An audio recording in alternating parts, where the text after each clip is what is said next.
As we continue on with Chapter 7, we're going to talk about the stages of sleep. So by the end of the video, you should know the differences between the different stages of sleep, the brain waves associated with each stage of sleep, and what we think the purpose of each stage of sleep is. So how do we measure these stages of sleep? If you think back a couple of weeks ago, when we talked about anatomy, we talked about different ways to measure brain activity. And one of them involved electrodes all over the scalp that was measuring very superficial levels of brain activity. You remember what that was called? It was an EEG, or an electroencephalogram.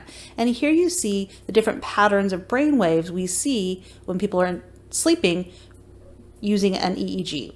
And we'll talk in detail about stage 1, stage 2, stage 3 and 4 now have been combined into just one stage of stage 3. And then stage 5 we'll call REM sleep.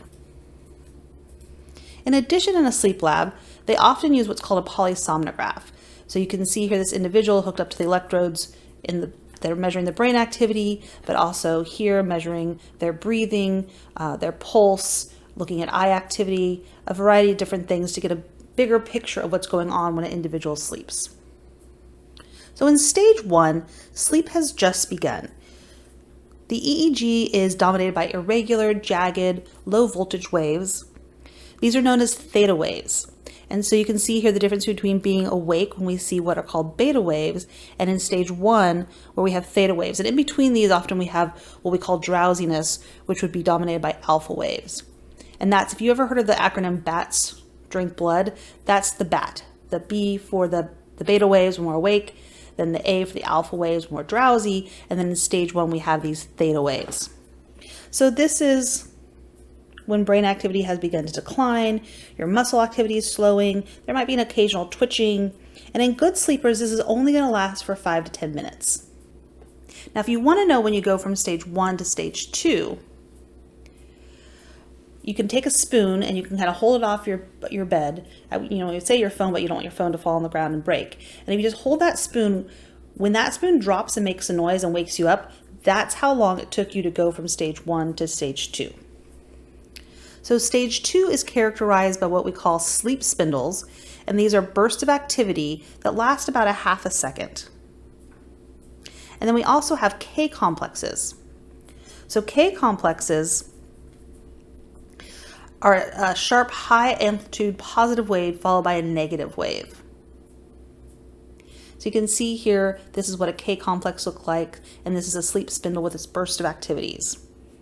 So overall, brain activity is continuing to decrease, heart rate and temperature are also decreasing.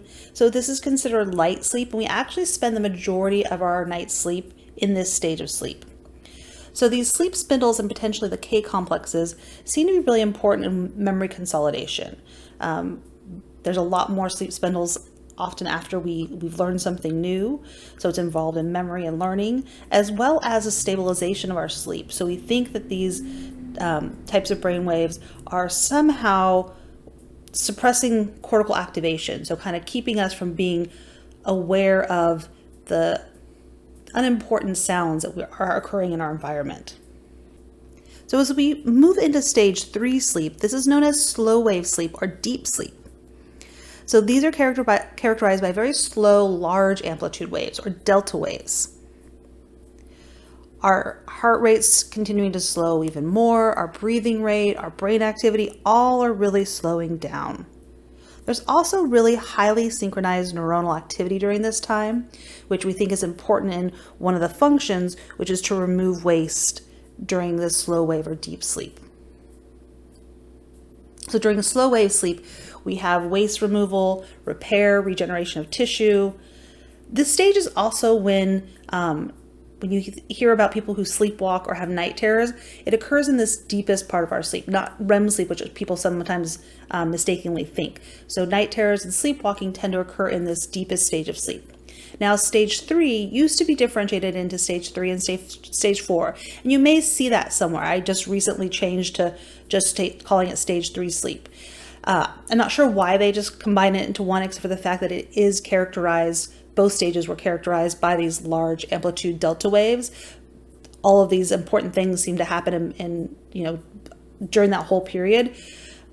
it used to be that stage 3 was characterized by less than 50% delta waves and stage 4 more than 50%, and that stage 3 was kind of this transition to deep sleep. Stage 4 was really deep sleep, but now we're just going to combine it into one. So just keep in mind, if you see that differentiation somewhere else, they really are, it's slow wave sleep with those delta waves. It's all one stage of sleep now. And you can see what these delta waves look down here at the bottom. Now, as we move into the last stage of sleep, which some call stage 5, we're going to call it REM sleep. We're going to refer to it as REM sleep and those other stages as non-REM sleep, or NREM. It's also sometimes called paradoxical sleep. So it's paradoxical in that it's a deep sleep in some ways, but a light sleep in other ways. And so that's the paradox, but we will refer to it as REM sleep. So REM stands for rapid eye movement sleep. And if you see someone sleeping in this stage of sleep, they are going to have rapid eye movements. So, it's when someone's awake or falling asleep, sometimes their eyes will move. But in this stage of sleep, the person's going to be very still. Postural muscles are inhibited, so they're not moving at all. But you'll see their eyelids just kind of going back and forth a lot. This is REM sleep. Now, in deep sleep, that stage 3 sleep, that's when it's really hard to wake somebody up. And in stage 2 sleep, that's when people are woken up much more easily. So in this rapid eye movement sleep, you're in a very deep sleep where your body is, your muscles aren't moving, but your eyes are kind of rapidly moving. And so and as well as the brain waves resemble more what happens when we're awake as well. So our EEG waves are irregular, low voltage, and fast. So very different than the slow amplitude waves of stage 3 sleep. And again, like I said, our postural muscles of the body are going to be more relaxed in other stages. We actually have signals going from our pons to those postural muscles to inhibit movement. And that's because we do most of our dreaming, or at least our vivid dreaming, in REM sleep. Now, not all of it. Keep that in mind. We do dream in other stages of sleep, but majority of our dreaming, especially those vivid dreams, occur in REM sleep. And so those signals from the pons to the postural muscles occur so that we don't act out those dreams. So again, you can see the differences here in this diagram between those beta waves when we're awake and those waves when we are in REM sleep, which are also called beta waves, or predominated by beta waves. And during this stage, we have vivid dreams. There appears to be a time when we are processing our emotions, so things that happen during the day. Our dreams may be a way to kind of help process emotions that we can't do without a lot of different types of anxiety when we're awake. Also seems to be potentially involved in memory consolidation. Now here, this diagram shows, again, the different stages, how much time we spend in the different stages. So again, spending the bulk in stage 2. And then if you look down here at the bottom, it kind of shows how we cycle through the different stages.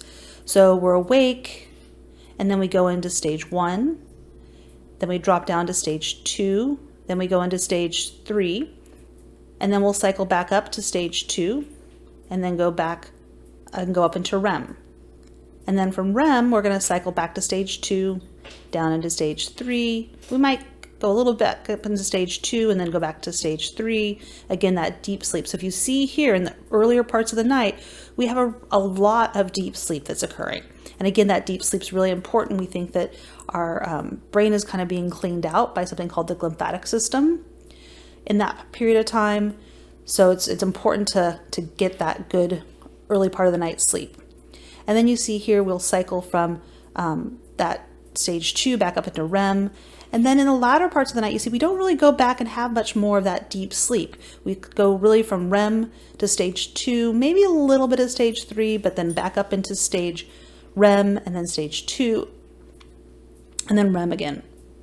And you can see here, the latter parts of the night or the early parts of the morning are spent more in REM sleep. And so that's why when you're awoken early part time in the morning, you might, if you're woken up during that REM sleep cycle, you may remember a dream. Now, you don't often remember it for long unless you consciously try to remember it, but that's when you remember your dreams. And if you don't remember dreams, it's not probably because you aren't dreaming, it's because you aren't being woken up in the middle of a REM cycle, which is good. Or you've cut your sleep cycle short and you really haven't gotten to that REM sleep.